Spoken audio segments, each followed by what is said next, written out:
Welcome to the Big Mike Fund Podcast, where you learn about advanced wealth building strategies from real estate investing to creating massive ROI and secured retirement profits. So pour yourself a cup of coffee, grab a notepad, and lean in. Because Big Mike has got the mic, starting now. Welcome to the Big Mike Fund Podcast. I'm the Big Mike. I'm Zlatnik. Today it is my distinct pleasure and a privilege to welcome Mike Fitzgerald. Hi, Mike. Hi, Mike. How are you? I'm great. How are you? Doing good. Mike is a good friend. He's a business partner, and he is a distinguished U.S. Army, Ranger, artillery battalion, airborne. Yeah, tell us a little. First of all, thank you for your service. Greatly appreciate for your service. Could you tell us a little bit about you and your service in the U.S. military? Okay, so the week after I graduated high school, I went to senior week, as they call it, and left for the Army one day later. In the Army, I was a 13 Bravo, that's 198 howitzers or 33-foot long cannons, and I joined the 18th Airborne Corps in Fort Bragg, North Carolina. And we were the only airborne artillery unit in the country that actually dropped the 198 howitzers out of planes and then shot them. And we did mock missions with the 82nd Airborne. It was pretty cool. Yeah, that's very cool. I'm trying to visualize you dropping as paratroopers together with the massive guns from. I was in much better shape. Yeah, this is very exciting. Thank you for your service once again. Tell us a little bit. You're a great real estate investor. You've been distinguished by, if I'm not mistaken, the mayor and the governor of the state of Maryland, and you live in Hagerstown, Maryland. And you own half the town, or something like that. I've been Mr. Downtown. I've been investing in real estate 14 years this last May. Roughly 37% of my life. I started out in a one-bedroom apartment, and now I have about 470 apartments, 500 apartments, 550 plus total units. That's astounding. That's amazing. In 14 units, you went from one to over 400. I lived in one. I rented it. Yeah. My rent was $950 a month. I was in Oak Ridge Apartments, a 300-unit apartment complex in Hagerstown, Maryland, and I lived there about 2 years. What had happened was I had made, before I got into real estate, let me backdate this a little bit. When I got out of the military, I made a deal with a company in China for 1,500 little mini motorcycles, and then said I wanted a sample order of 30 of them.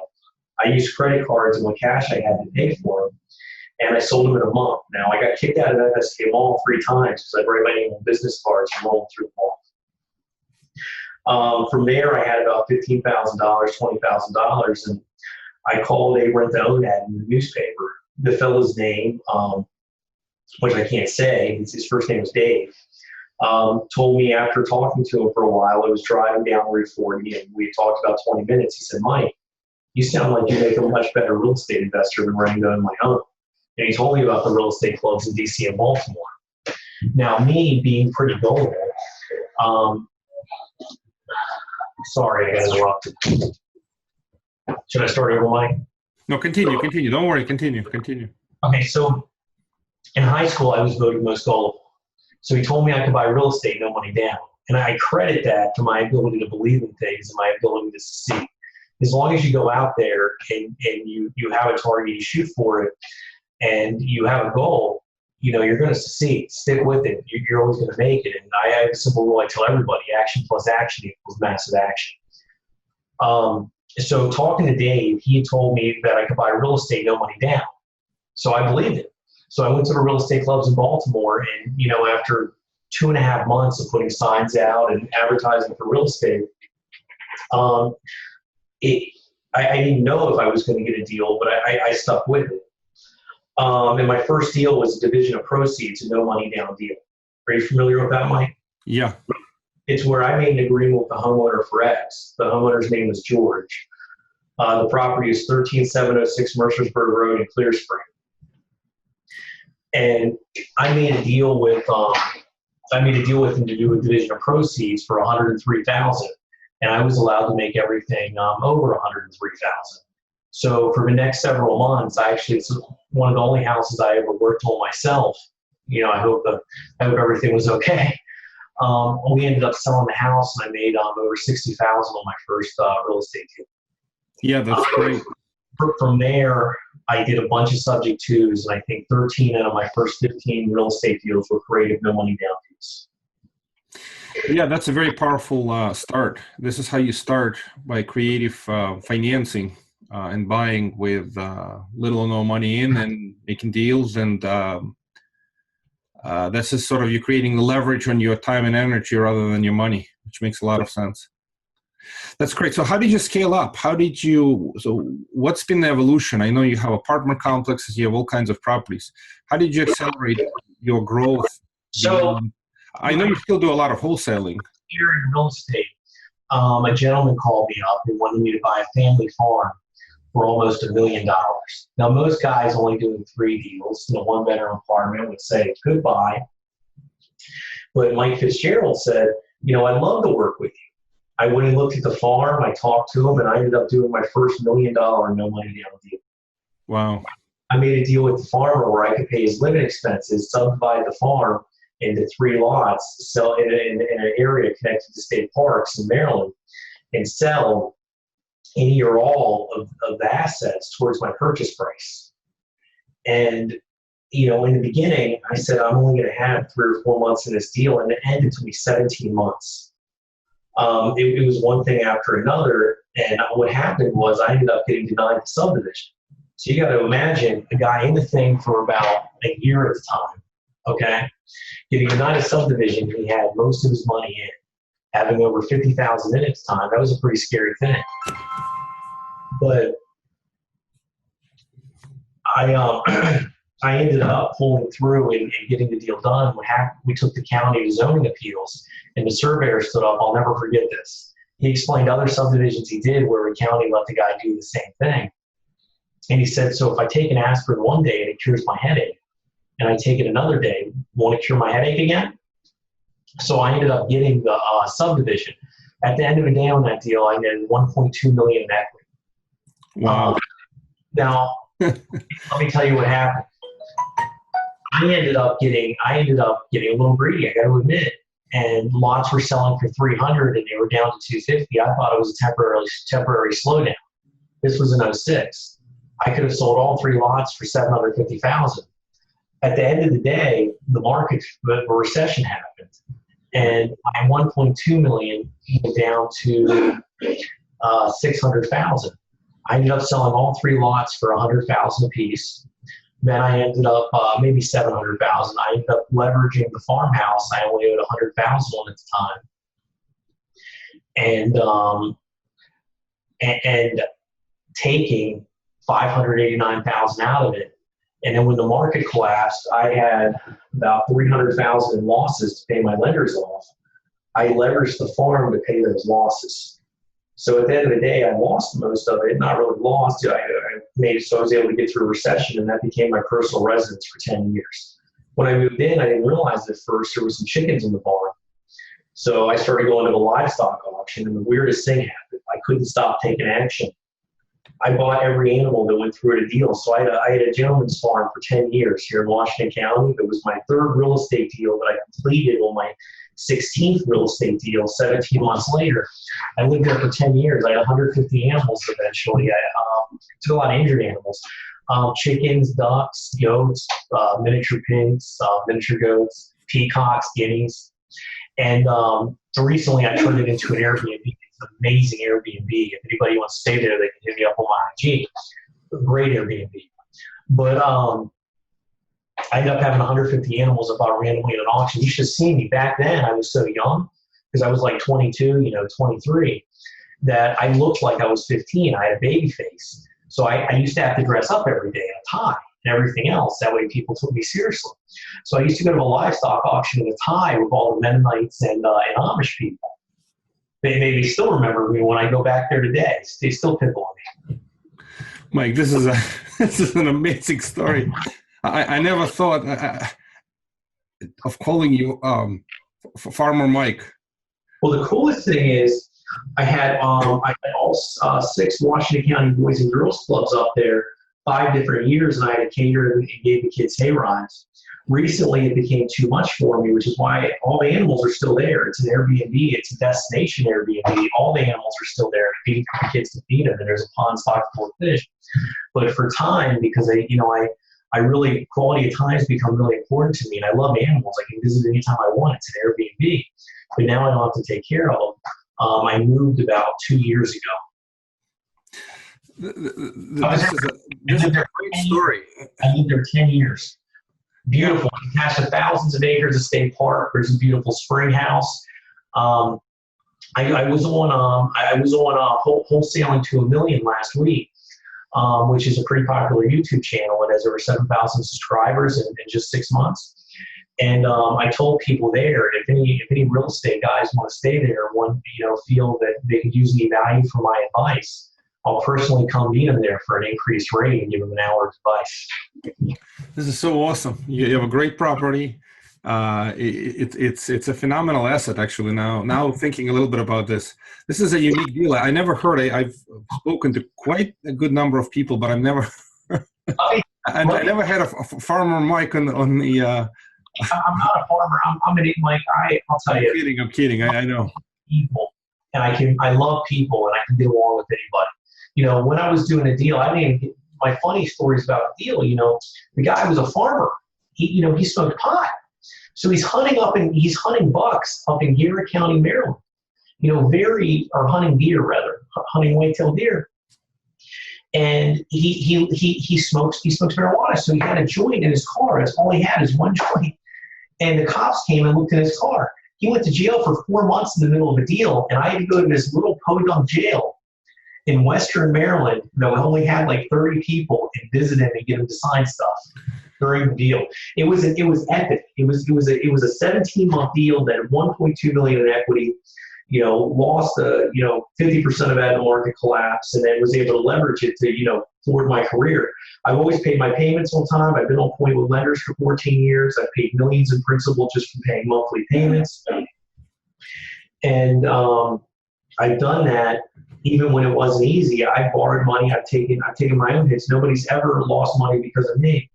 And we're doing phenomenal. We have an awesome plan. I have an awesome team around me. But it was really that start. If it took me 2 more months to find my first deal, I might not be in real estate today. If I didn't do that farm deal and I wasn't able to pay my losses because I was able to take the chance and pull the trigger on a $1 million deal, I wouldn't have way more value, $1.5 million in value. I wouldn't have had the money to pay those losses. I would have paid them off over time. So it's really been a journey where I feel like every year I evolve, every year I learn more. I'm blessed to be in a great mastermind, have great people around me. Now I'm really fine tuning everything, and it's been a great run. So I went from the 1 unit, and I didn't even get my first bank loan until 4 years in. Did I tell you that? Didn't even get I never heard that. Loan to me for 4 years. I used to walk in banks all the time, looking 15 years old in my little tie and my suit, and try to buy loans for rentals and stuff, and they wouldn't do it. So much so that I was working with BCT here recently, Bank of Charlestown, and I had borrowed $1 million from them. And the market president of that bank said, "Mike, I remember when you walked in PNC Bank 12 years ago." I said, "That kid's either going to be really rich or really broke. You had no credit.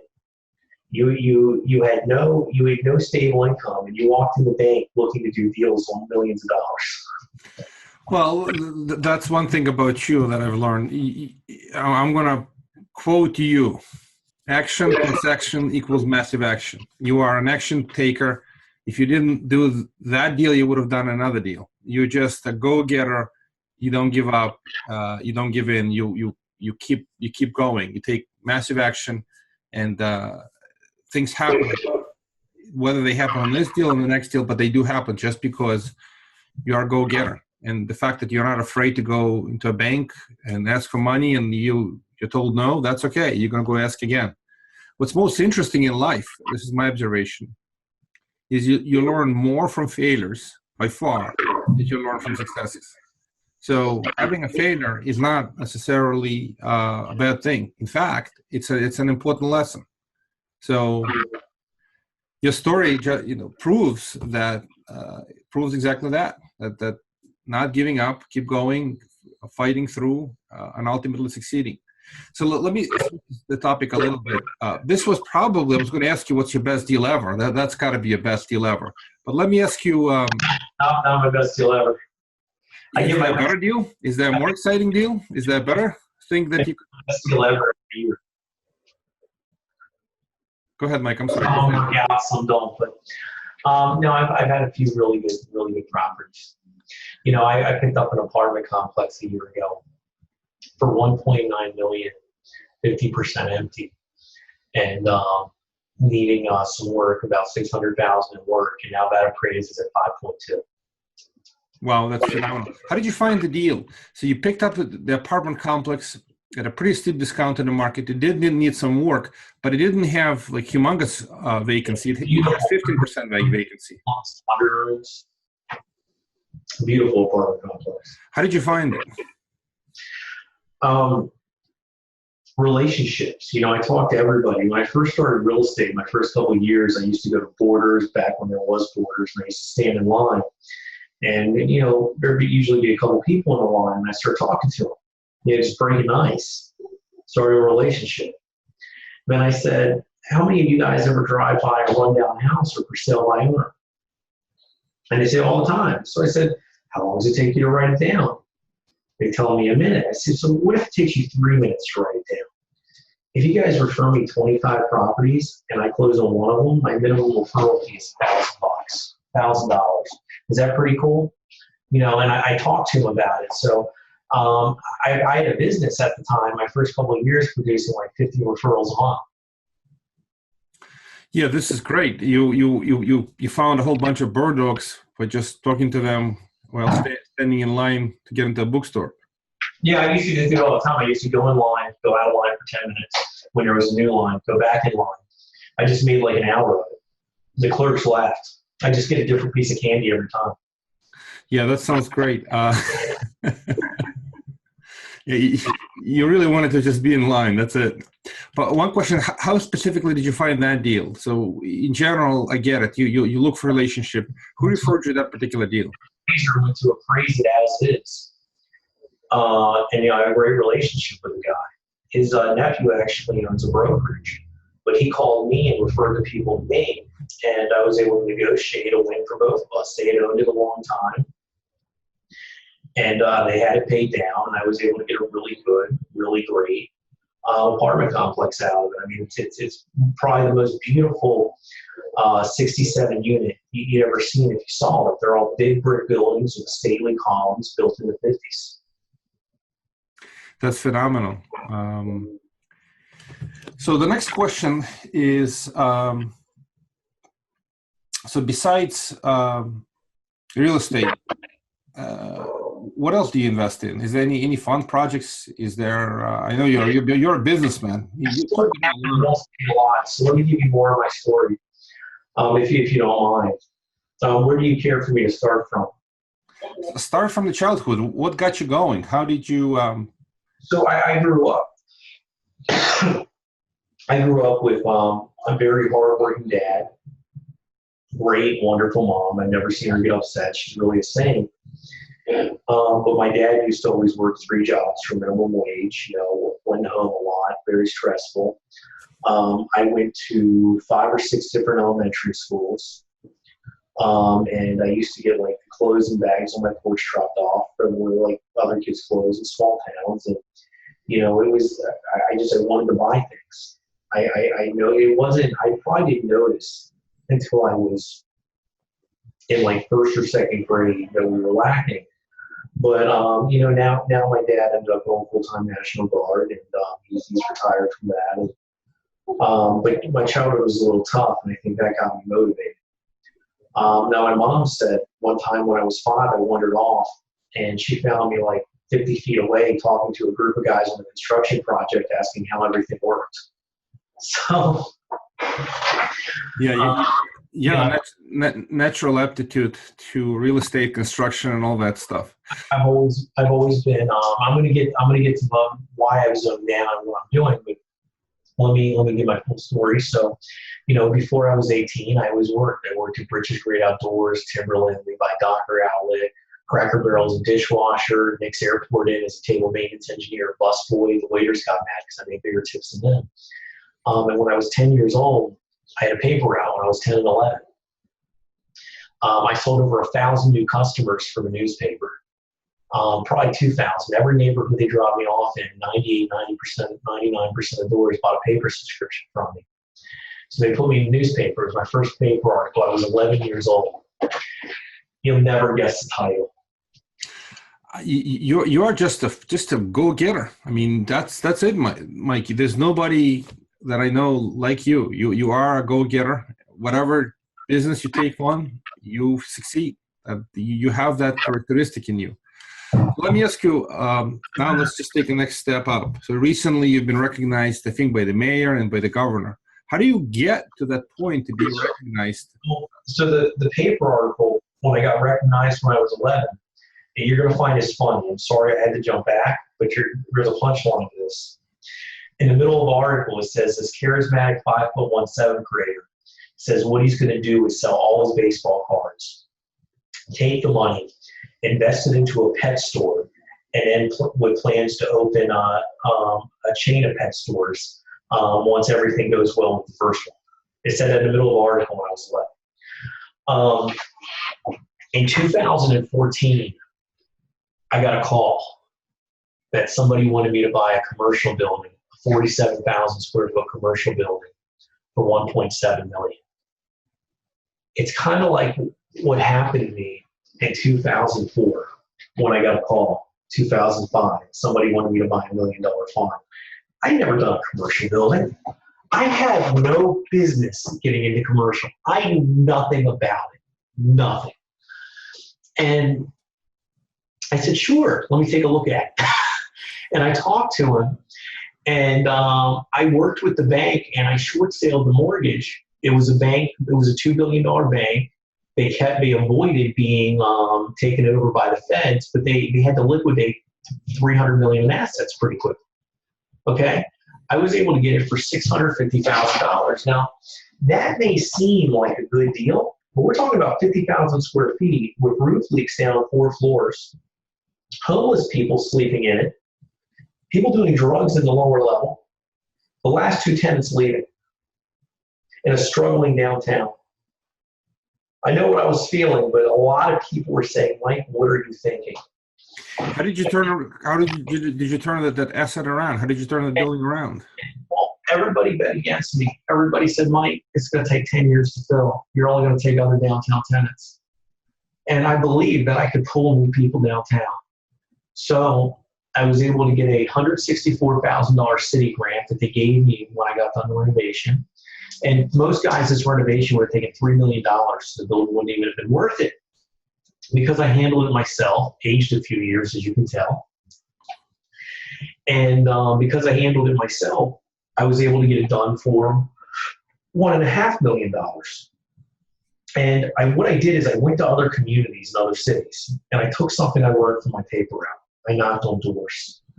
I went in businesses, and I asked for the owners specifically. And I said, have you ever thought of opening a second location? And I told them about, and then when they said yes, because 90% of businesses I realized had thought of opening a second location. I told them how great Hagerstown was coming along. There was 500 University of Maryland students downtown, 400 kids at Barber and Room School for Barnes. Hagerstown is changing. You want to be down there, lower rent. And I was able to get a restaurant, a bank, a float spa, the biggest injury attorney in town, Northwestern Mutual, Mason-Dixon Insurance, the school, a classroom for English, a photography studio, a title company, and I was able to fill that building. So in 2015, the governor of Maryland came to Hagerstown, and not that I started the gentrification, because we got a local guy, Mr. Bowman, that opened a nice restaurant, and did all kinds of things. The city had put in a $10 million cultural trail. No, after that they did. So, but I got a lot of credit for starting the rehabilitation of Hagerstown. So the governor gave me a citation in front of hundreds of people, thanking me for being an entrepreneur in the state, and he gave three citations that day. I was joking around with him that morning at breakfast that I wanted to give a speech. So when I walked up, he's like, Mike would like to give a speech. So I got to give a couple-minute speech. I got a citation from the governor. Now, recently, the Maryland Historical Commission gave me the John Fry Award for my perseverance to keep historical accuracy. And for many things, I did the gallery on 2nd in Frederick, my very first high-end condo project I ever did, 7 units. I'm only on my third one right now. And I put a fitness center in, a wine cellar. And that was 4 years ago, like same time I did the Grand, okay? They're still the #1 selling square footage in downtown Frederick. The condo, some of them have sold, and the condo sold 3 times for higher. So I think anything I do, I really try to shoot to another universe, so I at least hit the stars. These are awesome stories. You certainly you hustle. You make it happen. You fight. That project. This is very heavy lifting. I have to say that not too many people can take a old, almost vacant, completely leaking building and turn it around like this. This took some perseverance, some really hard work, and it took Mike Fitzgerald. That's what it took. Thank you. That's what this is. So with the award, I also got Congress thanked me, and the Senate thanked me. So I got all 3 citations or thanks. That's great. Yeah, that's great. And because since then, I took on another 50,000 square foot building, and right beside that, the mayor, the city council, the Maryland Theater, the Washington County Commissioners, a really very successful fellow that has a big trucking company, and the governor are doing a $40 million project right connected to it. On the next building, the professional arts building, I put together $630,000 in public funding that I don't have to pay back to make it work. I did an even bigger renovation, took on a bigger building that was completely empty with roof leaks and the same thing. And now that's over 70% full. The Chamber of Commerce moved in, Century 21 Real Estate, Matson and Watson, Congressman Trone, Greater Hagerstown Committee. My lower level is going to be a downtown YMCA location. So I made that building successful now too. Both buildings combined are adding 10,000 feet on the street a month plus, and created over 130 new jobs downtown. I think there's a couple of great lessons learned here. Number one is you had a vision to rejuvenate downtown. And downtowns for years in many cities have been rough areas, bad economy, and but it's also land of opportunity. I think you showed folks that the land of opportunities in these projects, you've made phenomenal return on your own investment and your own time. Plus, you've done a great service for the city, the state. So it's a phenomenal accomplishment, and it's a great lesson. I really appreciate you sharing the story. It's a great story, and I'm really delighted to see you succeed and do more. So now, I didn't even think in my wildest dreams I would do 50,000 square foot office buildings. I didn't even think I remember talking to guys that had 10, 20, 30 apartments, and I was amazed. I was so amazed when I started real estate. I would have given anything just to get 5 apartments. And I would have never thought 14 years later I'd have what I had. I would never think that I'd buy over 500 units, 2 office buildings. But I always moved forward. I always believed. And when I had a building collapse, when trials came up, I did more deals. I made the money. I did the right thing. And it's been an amazing run. So after all this, I've decided I've been doing it 14 years. I changed my business around a little bit. Now our goal is, we have different goals. We have a charitable goal. We have a goal to do 3 to 5 impactful projects a year now that I can do bigger projects. if it's a residential house, it's a residential house, but we're not doing too many rehabs. We were doing 70 rehabs a year. Now we're more wholesaling to other investors. And I did all this for a couple reasons. Number one, I borrowed money for a long time.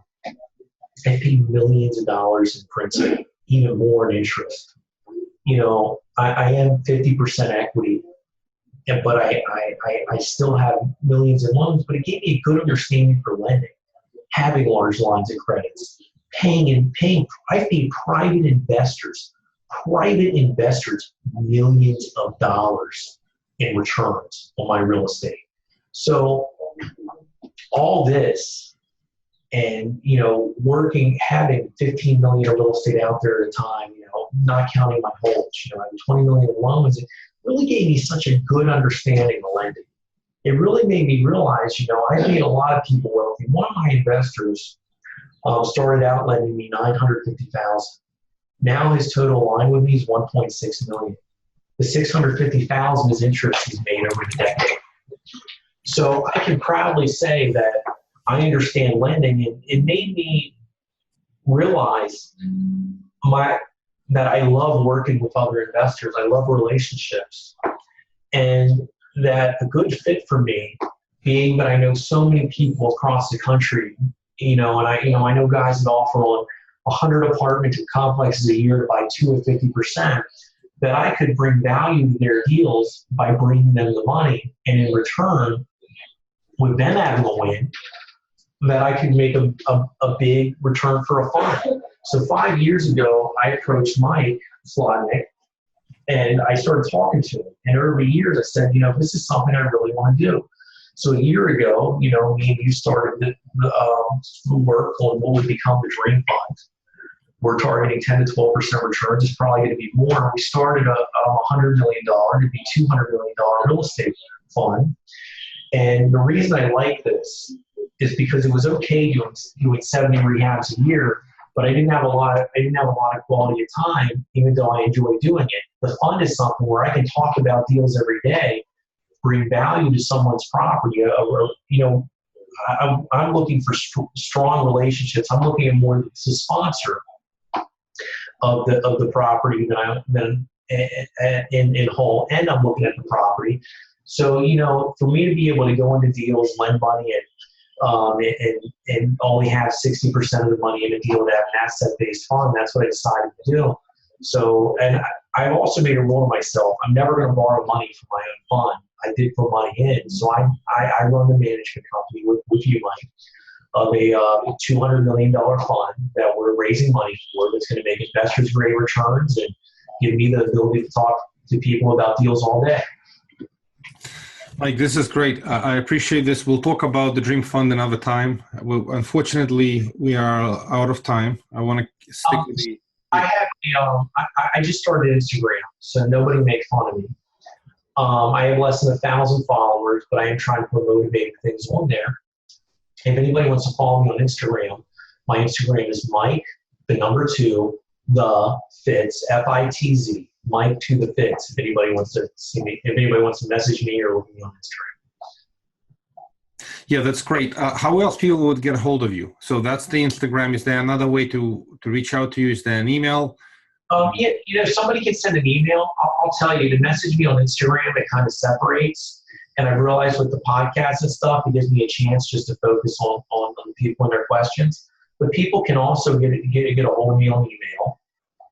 I have a Dream Fund email, but I'll give you guys my regular email. It's Mike at WeBuyAnySituation.com. Mike at WeBuyAnySituation.com. Mike, that's great. Thank you kindly.